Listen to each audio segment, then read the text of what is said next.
Real Madrid and Barcelona are set to lock horns in the second El Clasico of the 2020-21 campaign, and Madrid's Sergio Ramos made a very important statement against arch-nemesis Lionel Messi.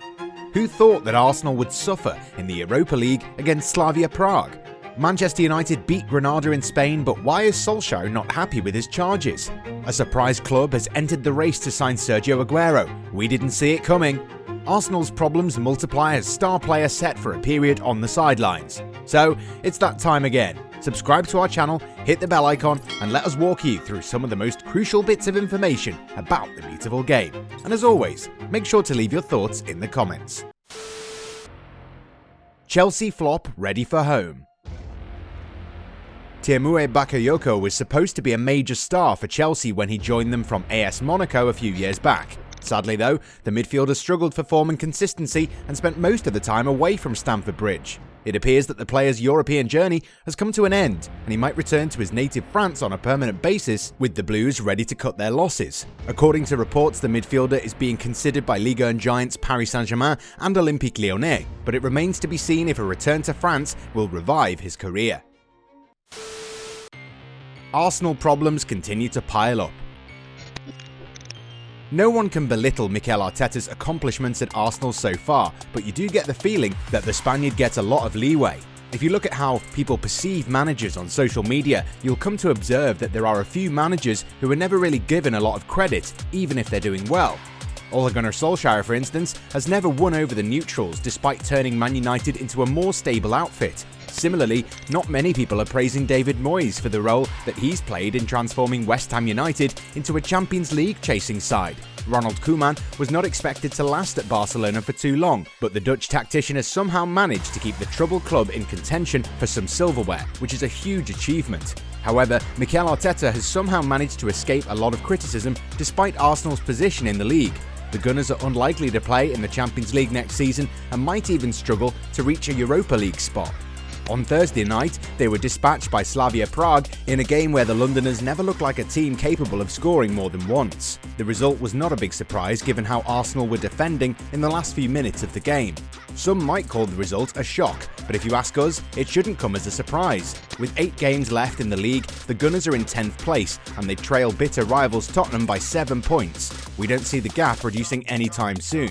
So, we do feel that Arteta's been given a lot of leeway on social media, and it's surprising that there aren't any rumours about his job safety given how abject the team has been. Being Pep Guardiola's assistant manager, Arteta was expected to be tactically thorough. His team should be beating teams like Slavia Prague, and after a 3-0 defeat at the hands of Liverpool, a reaction was needed, but that didn't happen now, did it?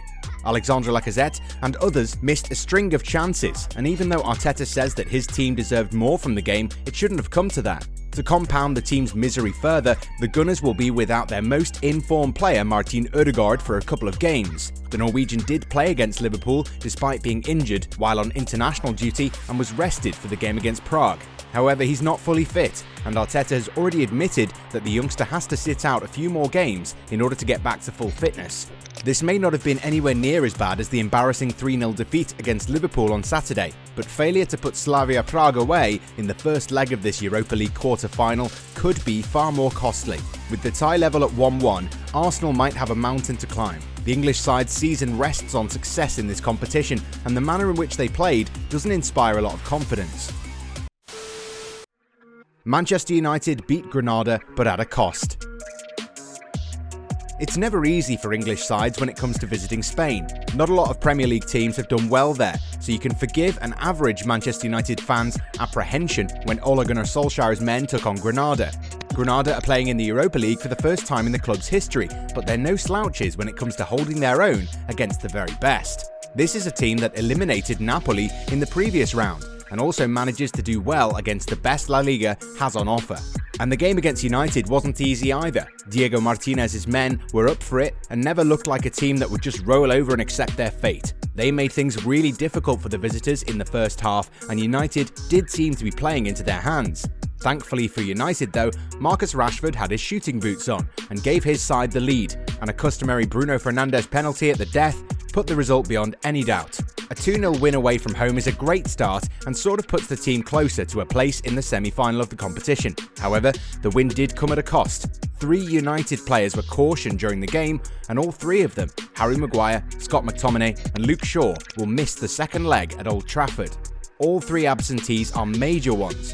Luke Shaw has been in great form all season long, while Maguire has provided a lot of stability in defence. The latter is expected to be replaced with Eric Bailly, who rarely gets a look in these days. Speaking after the game to BT Sport, Solskjaer said, "It was not a perfect night. We got 3 yellow cards and 3 suspensions. 2-0 is a very good result. We know how difficult it is to come to Spain. We've got to play well to get a result." Cavani future drags on. We don't know what to make of Edinson Cavani's situation. United clearly need a striker of his ability, but at the age of 34, it's too late for them to rely on him. Ola is a big fan of the striker, but knows that he can't get a lot of minutes out of him and will have to seek other options. The player himself has never given any indication as to what he'll be doing next season. The veteran striker's father has been very loud in the media, claiming that his son wants to return to South America. A move to Boca Juniors appears to be closer than ever, and if that happens, it won't come as a major surprise. United, though, need to buy a new striker this summer. Surprising interest in Sergio Aguero. Alright, so we already know that Sergio Aguero is leaving Manchester City as a free agent and is going to land a good contract. Earlier reports claimed that the Argentine striker was of interest to Barcelona and Juventus. However, it was later on revealed that the player would prefer to stay in England. Chelsea aren't happy with Timo Werner and need a striker, and they're interested. Tottenham wants someone to take the pressure off of Harry Kane's shoulders, and Aguero fits the bill. They're definitely interested. If it comes to choosing between those two, we expect Aguero to move to Stamford Bridge, where he's going to have a chance of playing in the Champions League. But we have to see how things work in the transfer market. If a coach is able to sell a project to a player, the player in question might be convinced and join that team, even if the team doesn't offer European football. It's now being claimed that Premier League entertainers Leeds United are exploring the possibility of signing Aguero. Of course, Leeds can't offer Aguero a lucrative contract, but they do hope that the presence of Marcelo Bielsa might tip the scales in their favour. Leeds do play an attractive brand of football, and if they have a player like Aguero coming off the bench, they always have a chance of scoring a goal or two. But is it going to happen? It might be a perfect match, but at present, we don't see Aguero making that move. PSG interested in David De Gea? Folks at ESPN are claiming that David De Gea is a prime candidate to leave Manchester United this summer. The Spanish shot stopper is finding it hard to displace Dean Henderson between the sticks, and Solskjaer might be willing to allow him to go out on loan if there's no buyer. PSG are among a host of clubs linked with the experienced goalie, but it's unlikely that the Parisians will be willing to make a permanent move given the player's wage demands. What Ramos has said about Messi. So who's looking forward to the next El Clasico? The stakes are high for this one. Whoever wins the game is going to win more than just prestige. With Atletico Madrid faltering, both Madrid and Barca have a great chance of winning the title, so we expect both sides to really go for it. There was a time when the El Clasico became an even bigger spectacle due to the presence of Cristiano Ronaldo and Lionel Messi. Two of the greatest players of our generation really added more ammo to an already historic rivalry. When Ronaldo left, the rivalry did dial down a little bit, but Messi's presence meant that the games were always going to be feisty occasions. The Argentine sensation has made quite a habit of downing Madrid down the years, and Sergio Ramos, who's seen firsthand how devastating Messi can be, admits that it's always hard to beat Barcelona with Messi in the squad. Real's talismanic skipper has told his documentary series, The Legend of Sergio Ramos, "We've suffered against Messi during these years. Perhaps if Barcelona didn't have him, we would have won more titles. There was a time when we faced the best Barcelona in history. We had a great coach, like Jose Mourinho, but it was hard for us to beat them. We didn't win much and there was a lot of tension caused by either them or by us. Madrid would be determined to defend their Spanish crown, and Ramos would be eager to see his teammates get the right result in his absence. The veteran defender has been on the sidelines due to a muscular injury, but you can count on the likes of Rafael Varane and Casemiro to hold down the fort." So that's the lowdown for today. We hope you liked what you saw and expect you to become part of the tribe here on Goalside by subscribing to our channel.